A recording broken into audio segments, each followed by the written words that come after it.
ആകസ്മികമായ ജീവിതാനുഭവങ്ങളുടെ ആകത്തുകയാണ് പാലക്കാട്ടെ ഇടതുപക്ഷ ജനാധിപത്യ മുന്നണി സ്ഥാനാർത്ഥി എ വിജയരാഘവൻ്റെ കൗമാരകാല ജീവിതം. യൗവനത്തിൽ അത് കരുത്താർജിച്ച് അതിജീവനമായി മാറുന്നു. എ വിജയരാഘവൻ പറഞ്ഞതും പറയാത്തതും.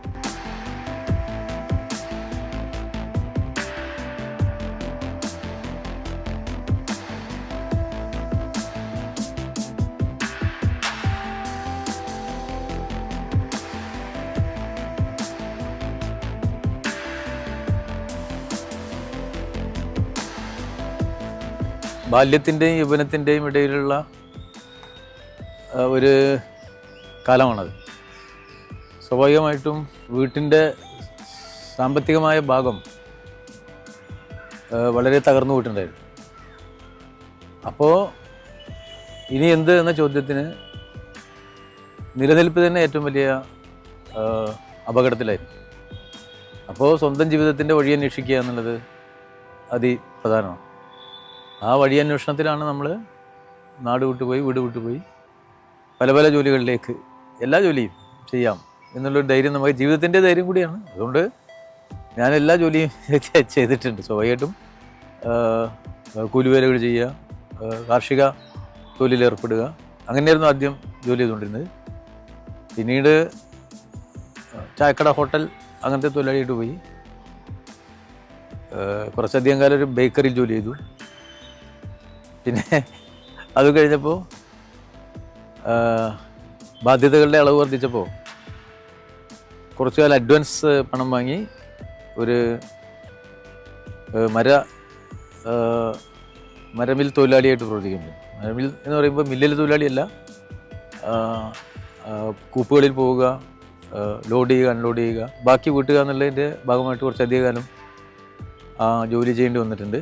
തമിഴ്നാട്ടിലെ ഒരു ഗ്രാമത്തിൽ ചെന്ന് ചേർന്നു എന്നാണ് ഞാൻ മനസ്സിലാക്കിയത്. അതെ, അത് ശരിയാണ്. ഷൊർണൂർ മുതൽ തൃശ്ശൂർ വരെ നടന്നാണ് പോയത്.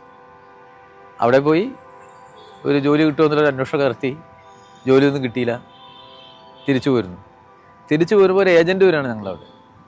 ആ ഏജൻറ്റ് പറഞ്ഞു, ഞങ്ങൾ നിശ്ചയ തുക ആദ്യം തരാം, അത് കഴിഞ്ഞാൽ നിങ്ങൾ അവിടെ ജോലി ചെയ്താൽ മതി, ജോലി ചെയ്താൽ കടം വീട്ടി പിന്നീട് നിങ്ങൾക്ക് കൂടുതൽ കാശാവാം.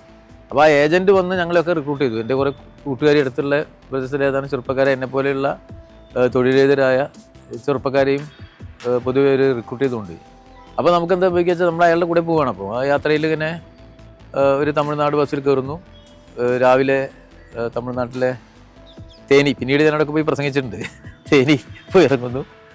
അത് കഴിഞ്ഞ് തേനിയിൽ നിന്ന് ഞങ്ങൾ പെരിയകുളം, രാജപാളയം, അങ്ങനെ ഒന്ന് ബോഡി നായ്ക്കന്നൂർ, അങ്ങനെ സ്ഥലങ്ങളിലെത്തി. ബോഡി നായ്ക്കന്നൂരിൽ നമ്മൾ ജോലിക്കാരായി എത്തിപ്പെടുകയും. പക്ഷേ അതിൽ ഏറ്റവും നിർഭാഗ്യകരമായ കാര്യം, മാസങ്ങളോളം ജോലി ചെയ്തിട്ട് അവസാനം കൂലി കിട്ടാതായിരുന്നില്ല. വലിയൊരു ചതിയായിരുന്നു അത്. തിരിച്ചു വന്നിട്ട് ബേക്കറി പണിക്കാരനെ, അത് നമുക്ക് ഒരു അന്നത്തെ ഒരു കാലത്ത് 5 രൂപ പ്രതിദിനം കൂലി കിട്ടുന്നൊരു ജോലി. അങ്ങനെ ഞാനൊരു ഏതാനും വർഷം, ഒരു വർഷത്തോളം ആ ജോലി ഞാൻ ചെയ്തിട്ടുണ്ട്.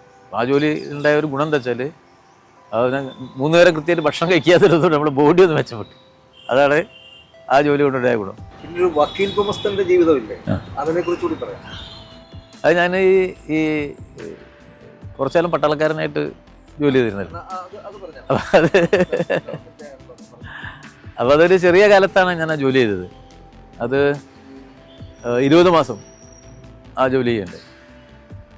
അപ്പോൾ ഈ എമർജൻസിയുടെ ഒരു തുടക്കകാലമാണ്. 74, 75, 76 അപ്പോൾ ആ കാലത്ത് സ്വാഭാവികമായിട്ടും ഈ ടെറിട്ടോറിയൽ ആർമിയാണ്, പ്രാദേശിക സേന. അപ്പോൾ മലപ്പുറത്ത് അവർക്കൊരു ക്യാമ്പുണ്ട്. പിന്നെ കുറച്ചു നേരം ഞാൻ തിരുവനന്തപുരത്ത് ഈ പാങ്ങോട് ക്യാമ്പിൽ ഞാൻ ജോലി ചെയ്തിട്ടുണ്ട്. 1.5 കൊല്ലമൊക്കെ ആയപ്പോൾ വീണ്ടും പഠിച്ചാലെന്താന്നുള്ളൊരു ചിന്ത വരികയുണ്ടായി. അപ്പോൾ ഞാൻ പിന്നീട് അതിന് റിസൈൻ ചെയ്തു, റെസിഗ്നേഷൻ എഴുതി കൊടുത്തു പുനർവിദ്യാഭ്യാസത്തിന് വേണ്ടി. പക്ഷേ ഞാൻ അപ്പോൾ തന്നെ ഞാൻ കോളേജിൽ ഉണ്ടായിട്ടില്ല. ആ ഗ്യാപ്പിൽ ഞാനൊരു 8-10 മാസം, അത് എമർജൻസിയാണ്. അപ്പോൾ ഈ വക്കീൽ ഗുമസ്തനായിട്ട് ഞാൻ ജോലി ചെയ്തു. പാർട്ടി പ്രവർത്തനം തുടങ്ങി. ഈ ഷൊർണൂർ തൃശ്ശൂർ റൂട്ടിലൂടെ ഇപ്പോൾ യാത്ര ചെയ്യുമ്പോൾ പണ്ട് നടന്നത് ഓർമ്മയിലേക്ക് വരാറുണ്ട് ഇപ്പോഴും? തീർച്ചയായിട്ടും. ഷൊർണൂർ റെയിൽവേ സ്റ്റേഷൻ്റെ മുന്നിലൊക്കെ നിൽക്കുമ്പോഴൊക്കെ ഞാനത് ആലോചിക്കാറുണ്ട്. അവിടെ നിന്നാണ് ഞാനൊരു നടത്തം തുടങ്ങിയത്.